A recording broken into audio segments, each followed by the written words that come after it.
Morning, kiddos. Pops. Just want to tell you I love you. I'm thinking about you. And God bless, of course. It's 3/21/2022. Verse of the day is Proverbs 21:2. It says, every way of a man is right in his own eyes, but the Lord weighs the heart.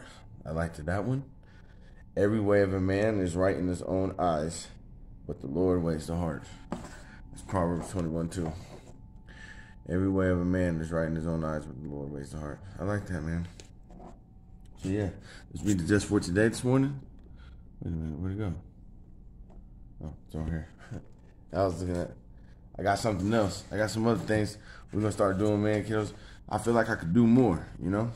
I feel like I could just do more, and I don't want to get complacent and, idle, and, so I feel like I could do more. So, yeah, we're going to read this, and I'm going to tell you what else I'm going to start doing. So, yeah. Well, not tell you what I'm going to start doing. I'm going to start doing it by showing you. Okay, so there we go. So, a treatable disease, March 21st. Addiction is a disease that involves more than the use of drugs. Basic text, page 3. At our first meeting, we may have been taken aback at the way members shared about how the disease of addiction had affected their lives.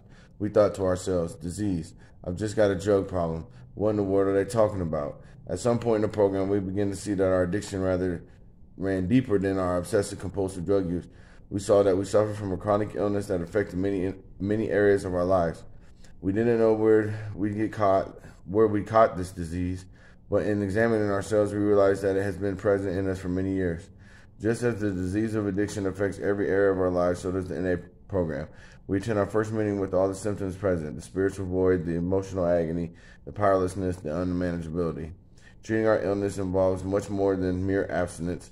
We use the 12 steps, and though they don't cure our illness, they do begin to heal us. As we recover, we experience the gift of life. So yeah, just for today, I will treat my illness with the 12 steps. Amen. Amen. Yeah, so that's pretty cool. I'm pretty excited. I'm ready to start the steps, but I got to listen to my sponsor and do what he suggests. So he's got a time for when he wants me to, before I can start the process of doing the steps. He wanted me to write about what hopelessness and not hopelessness. Sorry, what willingness and open-mindedness meant to me. So I did that. I got it right there. I'm gonna take it to him today. And yeah. What else? Oh, so we're gonna start doing this too, right? So man, I read this. I got this book I had. It's called Leadership Promises for Every Day, right? So we're just gonna read this every day too, man. In the mornings, man. Add something more positive, more energy to what we do already, man. So today's March 21st, and this is modeling. Leadership is caught more than taught. No, so now this is 1 Corinthians 4:9, which says, for I think God has displayed us, the apostles, last as men condemned to death, for we have been made a spectacle of the world, both to angels and to men. For we have been made a spectacle to the world, both to angels and to men. So I believe he's talking about leaders, If I think God has displayed us as the apostles, yeah, last as men condemned to death, for we have been made. So they're talking about how, yeah, that's pretty powerful. Wow. So yeah. Yeah. Okay. So it goes on to say this. This isn't. So this is out of the Maxwell Leadership Bible. This part, and it says the greatest missing ingredient in Christian leaders today is credibility. Paul tests his level of credibility with his Corinthian followers by reminding them of how he had modeled what was right. He pleads with them to imitate him. Leaders add infinite weight to their words by incarnating the principles they teach. Paul was able to scold the erring people and sternly correct them because he never asked them to do something he hadn't already done. Observe his life. 1, his leadership was on display and open for ridicule. 2, he was willing to play the fool in order to model a surrendered life. 3, he endured mocking from others but didn't waver. 4, he sacrificed luxuries. They're just like polka dots, and so I had to name it myself. So 4, he sacrificed luxuries that others enjoyed. 5, he urged his followers to imitate his life. 6, he sent Timothy to help them live up to godly standards. 7. 1, 2, 3, 4, 5, 6, 7. And 7.